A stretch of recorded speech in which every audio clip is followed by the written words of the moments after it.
CMO from a multi-billion-dollar software company. He told me that their 2026 marketing plan already is obsolete in January. I've never heard 1 month in, all the work that we did, it doesn't matter anymore. Like we had to scrap the whole playbook. AI agents. AI agents. AI agent. It's the biggest technical thing ever in my lifetime. I mean, it is so profound. AI agents, they are like software workers that can complete tasks without step-by-step instructions, working in the background for you. Definitely jobs will be lost. Hey everyone, welcome back to another episode of Marketing Trends. I'm your host, Stephanie Postles, CEO and founder of Mission.org. And today I'm excited, I'm eager because I brought on my VP of content, Lacey Peace, to join me as a guest, as a co-host, to go through everything around AI agents. So this has been a big topic on the show in the past couple episodes. And I thought today would be a great day to go through exactly what they are, how to be thinking about them. And Lacey's been diving into it too. So Lacey, welcome. Thank you, Stephanie. Always a pleasure. And I'm so excited to do this today. It's something that has been coming up across the board on all of our different shows, whether it's tech, experience, marketing. So being able to have like one place to direct people to, like, hey, what is an AI agent? What does it do? How does it function? How should I be thinking about it? I think it's going to be really valuable. Yeah, and especially how to be thinking about it for your marketing org. So it was interesting the other day, I was talking to a CMO from a multi-billion-dollar software company. I think it's like $6 billion maybe in revenue. So huge software company, very cutting edge. And he told me that their 2026 marketing plan already is obsolete in January. Like it wasn't going to work anymore, which I don't think I've ever heard that. I've heard like quarters being delayed and maybe midway through adjusting, but I've never heard 1 month in, all the work that we did, it doesn't matter anymore. Like we had to scrap the whole playbook. Yeah. Well, it's not even just obsolete. Like, so I like that he uses the word obsolete because a lot of times you just don't hit your goal, right? So it's like at the end of the quarter and like, oh shoot, this goal is still relevant for later on in the year. We just didn't quite hit our target. But literally like the goals that they had set no longer matter. That's wild. Yep. And the speed of transformation too, I think is the interesting piece because it was in a 2-week period that it quickly changed. And so a lot of times when we see tech coming in and different transformations and all that, you can kind of see it coming. It can take months, years, but this was a 2-week time period that threw out their entire marketing strategy for the whole year. And that's why we're on for today to figure out like, okay, what changed in 2 weeks that is now making every marketing team, every CMO question what they're going to be doing this year. And it's all around the topic of AI agents, agentic workforces, AI org charts, all of that. So it's funny because we've been talking about this for a year now across all of our shows, right? We've heard the word like agentic AI to death, that we don't even want to like say that phrase anymore. But Steph, what happened in the last 2 weeks that really like triggered something in all of us that we're like, oh, this is real now? Yeah, I mean, it is interesting because like you said, we've been hearing about it for a long time, but I think that there hasn't been an ability to really see or understand what does that mean, especially to a non-technical audience. So yes, people have been talking about it. Yes, there's been a lot of technological improvements, but I think especially when you think about it from a marketing team perspective, or even from a CEO perspective, it hasn't been put into a story or into a workflow in a way that hit, where it's like, oh, that's like, if you can do that, that changes every assumption, every framework I've ever thought before. So I think it was a lot of the visuals that started coming out. OpenClaw came out, which originally was ClaudeBot, and then they changed their name to OpenClaw, and people got to start seeing like this is what can happen very rapidly to scale up a whole workforce of AI agents. And I think those visuals is what made everyone start thinking like, not only is this new technology, but now I can also see how it can change the entire way I think about my company, my org, how we're working as a team. And so, yeah, OpenClaw was really the big game changer that came out, even though there's been many things so far. I mean, I know you've played around with Claude Cowork. Was that also in the past 2 weeks, or has that been around last longer? 2 weeks? Yeah. Okay, that too It then. hasn't been that much. Yeah. It's all happening like right now. I think everyone's releasing a kind of similar products, though I have been seeing quite a difference in what their capabilities are. Yeah, so you've been diving more into Claude Cowork, where I've been looking more into OpenClaw, which is interesting. You and I both going and diving into the rabbit holes and then coming back up and being like, what can you do? What can you do? Whoa, okay. Like we need what broke? What worked? Yeah.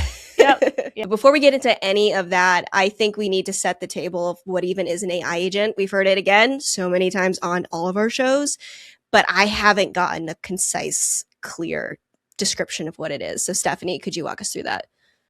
Yeah, so I'm going to do it in the non-technical way because that's what works for me. And I'm not going to get into all the details, but I will say AI agents, they are like software workers that can complete tasks without step-by-step instructions working in the background for you. So if you think about ChatGPT, that's like asking a freelancer a question.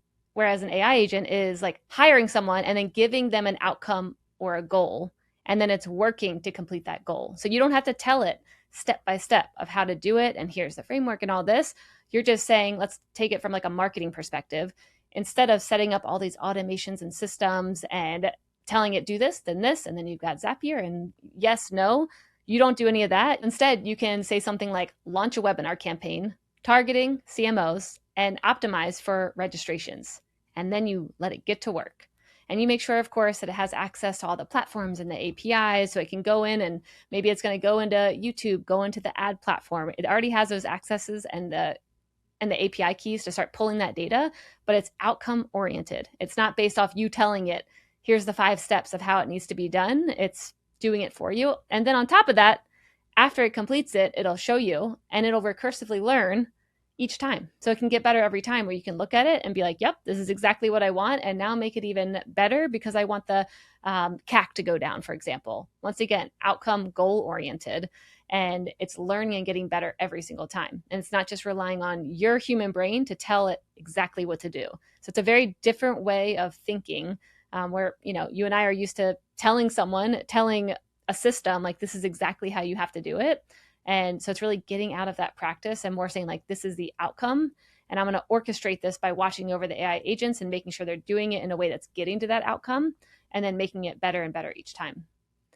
I mean, it's like having a really good, well, no, it's great. I mean, it's like having a really good employee, right? Because if you're able to delegate out to an employee, hey, there's this outcome I want to achieve, you don't need to think about the step-by-step process of how it is actually done. They might come to you and say, hey, I need access to this thing, or I need to be able to log into whatever, but it's not actually relying on you to help drive that outcome, or again, a really good employee is, versus maybe like a virtual assistant who can follow an SOP really strongly. That's what previous automations were like, do this, then do that, then do this. But when you watch it do the actual thinking process, it is thinking more like a human. And there's stuff that it throws in there that I would have never prompted it that's super helpful. Or I can pause it and say, hey, actually don't do that. Do it this way. Yep. Yeah. One thing that I've noticed over the past couple of weeks of doing, different interviews is some of these folks I'm talking to are mixing up automations and AI agents. And so I think also making sure to clarify the difference between those two, because I think what a lot of companies have set up so far is automations for things. They're like, oh yeah, I'm already doing AI automations. And that's not what this is. So that's what I feel like I'm having to tell people, like, yes, that's awesome, but this is not what this is. Like automation is rule-based and agents are goal-based. And so there's two very different things.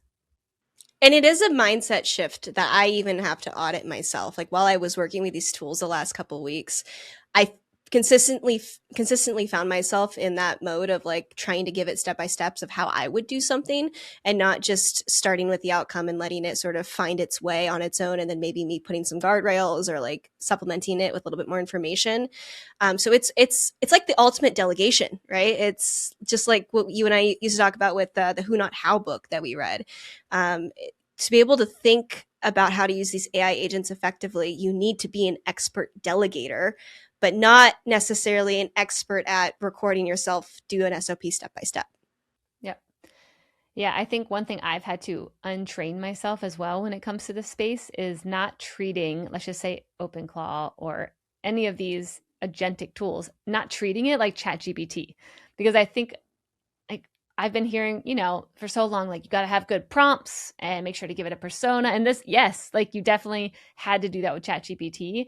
But it's a hard pattern, at least for me to break, of like not going into these other tools and treating it like ChatGPT. And then I kind of would find myself getting stuck of like, well, what can I ask it for?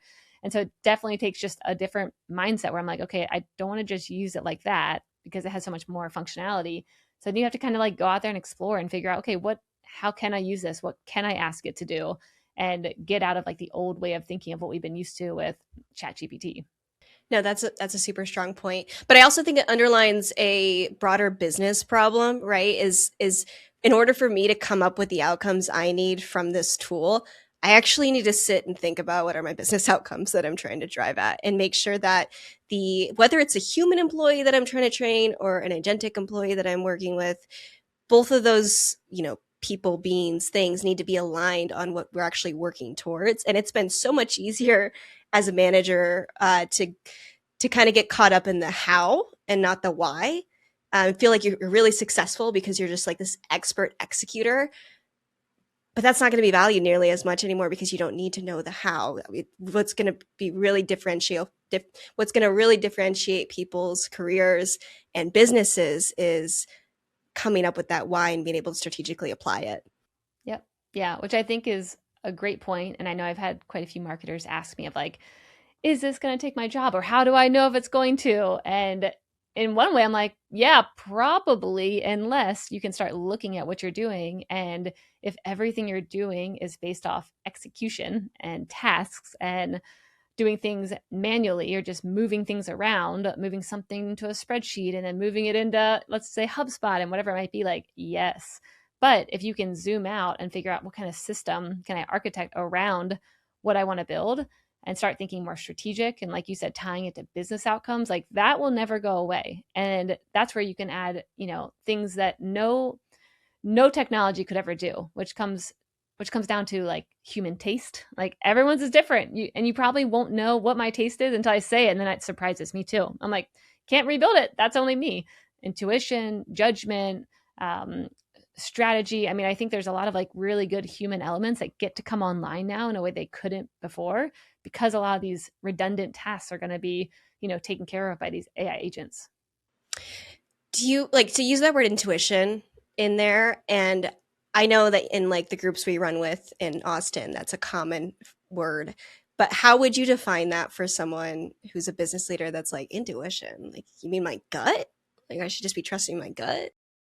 I mean, I've been saying this for a couple of years. It only hits sometimes with certain guests who come on, and other ones are like, no, data. I'm like, okay. So, I mean, yes, when I think of intuition with decision making, I do think it is that gut feeling, but oftentimes it's also based off like innate wisdom that only you have. So, the wisdom that I have, no computer could really, as of now, do the exact same like decision making as me because it doesn't know everything I've been through in my entire life. Unless I had a first party camera on that also tapped into my nervous system and what was happening in there, out there, all around me, like, and your past generations and like all the trauma that was carried through. Yeah. Who knows? Like, so you really can't have the wisdom that I have. Like every human has their own innate wisdom based off the life experiences that you have gotten that from. And so that's what I think is really beautiful about where we're heading right now is you get to use that more of, and sometimes that does look like, I don't know why I think that's good. Like the data actually doesn't say it. Like it's a different way of thinking and making judgment calls that's why people are going to value specific people for like, okay, your judgment's good. How you're thinking about positioning this is different. Your taste, like, I don't know how to explain it, but it's really good. And you're able to see the different systems of what it takes to put all this together. And so it's a fun place for people who want to play in that area. And it can be scary for, the ones who are like, but I like doing the, A/B testing and looking at it myself and creating the different campaigns and the different visuals. Like all of that's going to be gone.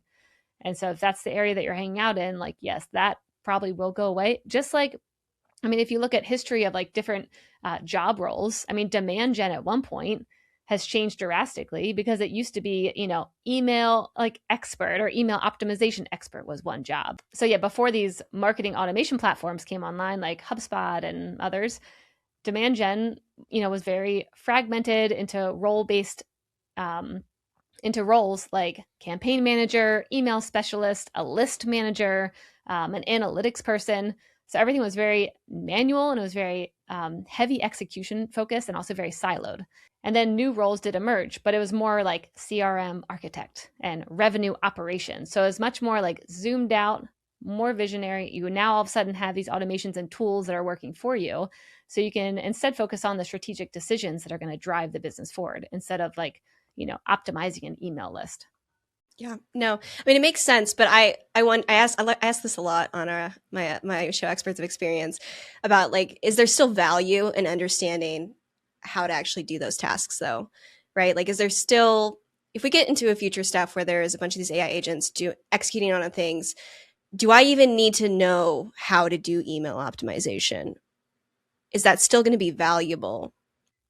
Yeah, I mean, it's like people being like, you don't know calculus anymore. Yeah, I'm fine with it. I don't need to go and start figuring it out now. Like, why? Tell me why I need to. And I know many people might not agree with that take, but I think about that for email optimization. If you have like 10,000 decisions being made by a computer behind the scenes to figure out what's working best, if it's working, then do you need to know exactly all the steps that it went through and all the things that it looked at to figure out what was working and what wasn't, especially knowing that you might be in an environment that's changing very quickly? Like, do you constantly need to understand? I don't know, because I know some people don't like the black box type of angle that, AI has brought about of like, what's actually happening? I need to know how the sausage is getting made.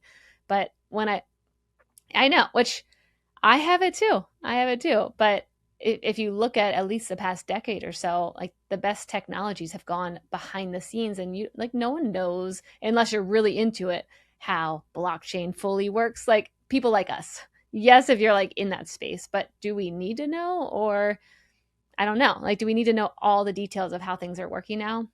Maybe others would argue with me on this, but I just don't think so. I think focusing more on if something's working for you and you kind of know how it's doing things in the background, but not all the details of it, I think it's okay to not know.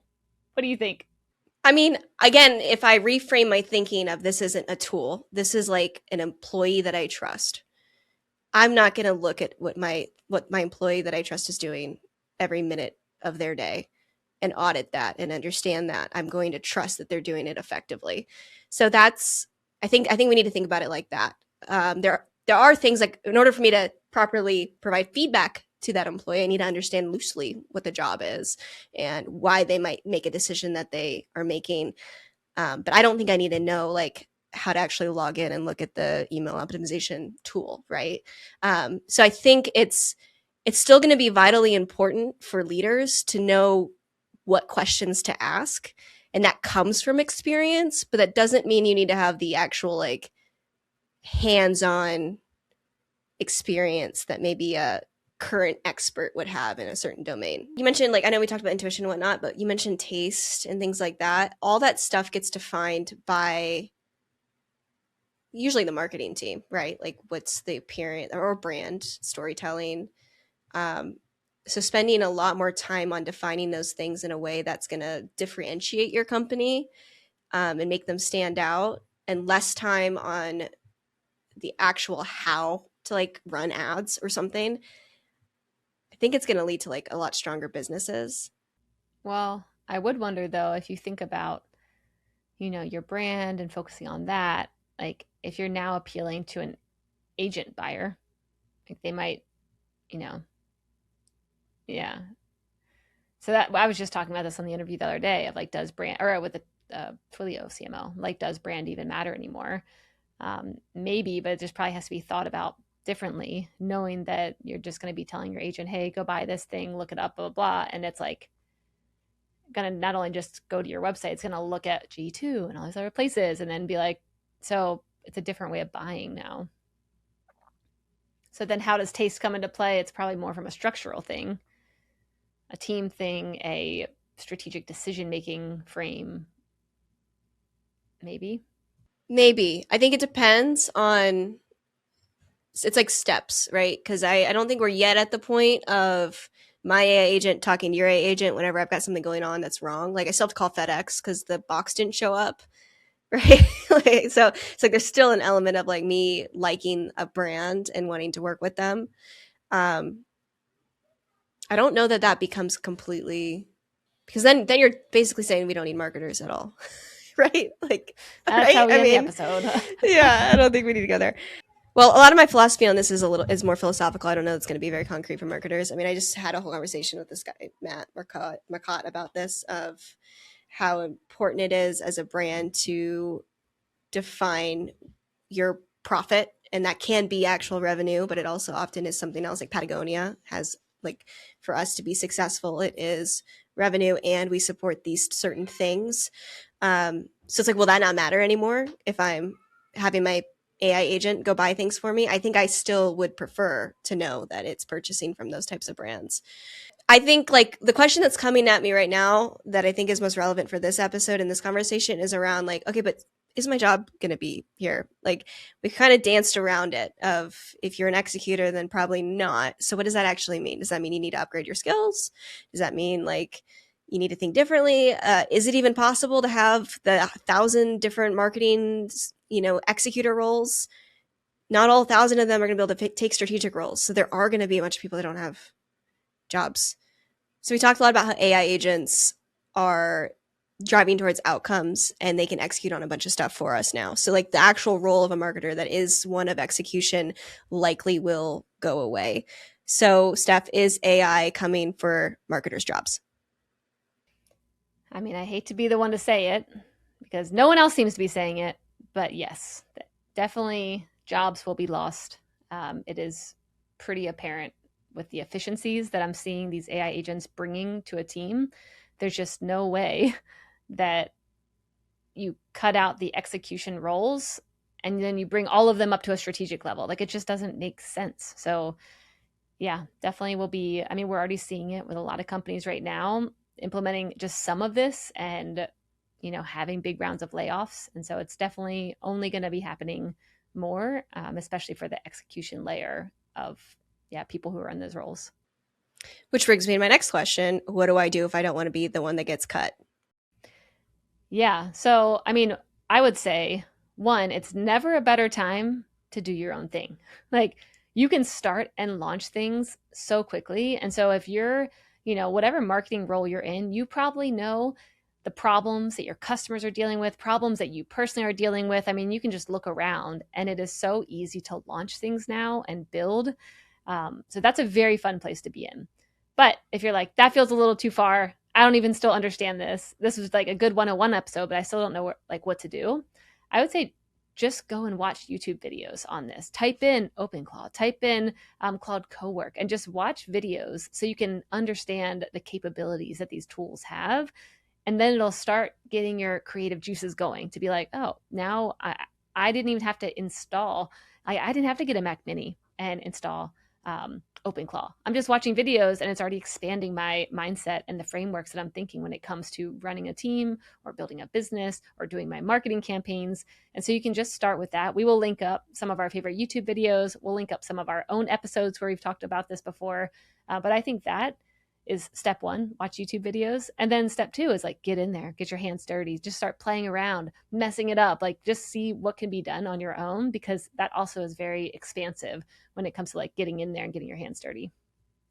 And I would add to that, don't expect this to be like, oh, I spend an hour diving in and seeing what's happening. Like, spend a day, spend 2 days, break it, try again, come up with another idea that you want to try, really try to push it to its limits, push your own creative limits. This isn't just even though the tools themselves are very efficient once they're made, the actual process of making them and understanding them is still a learning process. Just like you need to learn any other skill, you need to spend time to learn this one. So again, don't expect it to be, oh, in a couple hours I'll understand this, because you won't, and there will constantly be new things to learn. So we went through in this episode what an AI agent is, how it's different from automation, how the playbooks are changing in 1 month for companies everywhere, and then what it means for team structures, the work that you're doing, and how to really think about things in a very different way. So in the next episode, we're going to go through the 5 steps you can take. So if you like this episode, hit subscribe on Marketing Trends so you know when our next episode drops, where we're going to cover how AI agents can work for you, your team, and your entire org. Awesome. Can't wait, Steph. Thanks, Lacey. This was fun.